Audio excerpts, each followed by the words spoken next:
Want to speak real Portuguese from your first lesson? Sign up for your free lifetime account at PortuguesePod101.com. Let's be honest, it's difficult to learn a new language. If you're new to a language, it's going to take consistent and concentrated effort to start using the language fluently. However, this fact shouldn't discourage you. While learning a new language is hard, it's far from impossible. In this video, we'll outline 5 tips you can use to jumpstart your language learning. Follow these pointers to learn your target language in a way that is efficient and effective. Number 1. Limit your native language use when practicing. The idea here is that when you practice with native speakers, you do your best to refrain from using your native language. This is generally harder the less you know, but if you can manage to stick to this rule, you'll reap some huge rewards. If you commit to a no native language practice session, it's not going to be easy. Most likely, there will be some frustrating, if not painstakingly difficult moments where you either have trouble understanding the person you're talking to or you can't say what you want to say.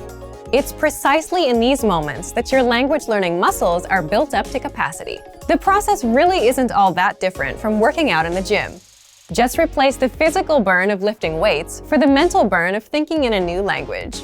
In the end, if there's no pain, there's no gain. Obviously, this no native language rule doesn't have to be written in stone. There are times when it's more beneficial to break out of the target language box and have something explained to you in your native language. However, this should definitely be the exception rather than the standard. Number 2. Have set times to practice speaking throughout the week. Now that we've discussed a good way to practice speaking, let's delve a bit into when to speak. One of the best commitments you can keep while learning a new language is to set aside specific times to practice speaking the language on a weekly basis.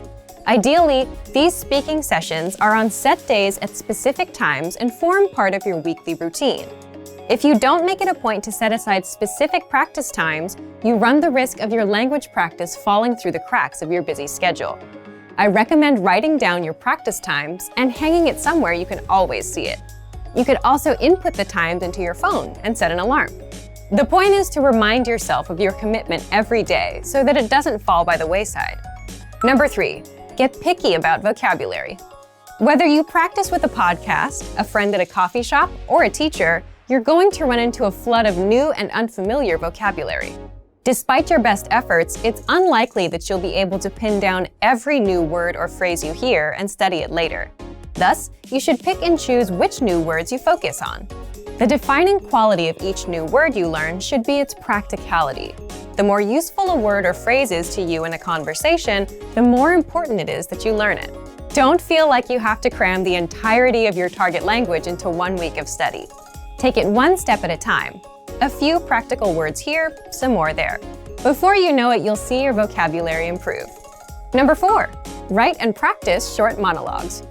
This tip can be a lot of fun. Begin by selecting a topic you enjoy discussing. Then, simply write out a short monologue or speech on the subject in your target language. The first thing you'll notice while doing this will likely be the holes in your grammar and vocabulary.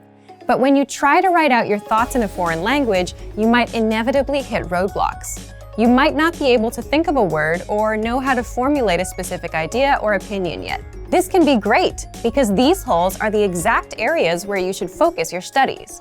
You can bring up these problem areas in your next lesson or browse through your favorite language course or textbook in order to find the answer. The constant process of finding these language holes and filling them is what keeps you moving along the path to fluency. Once you finish your short text, it's a great idea to practice reciting it or even memorizing it.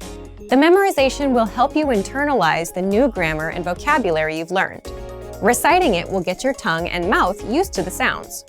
Number 5, keep an up-to-date list on what you want to learn. Throughout your studies, you should always have a sort of language shopping list.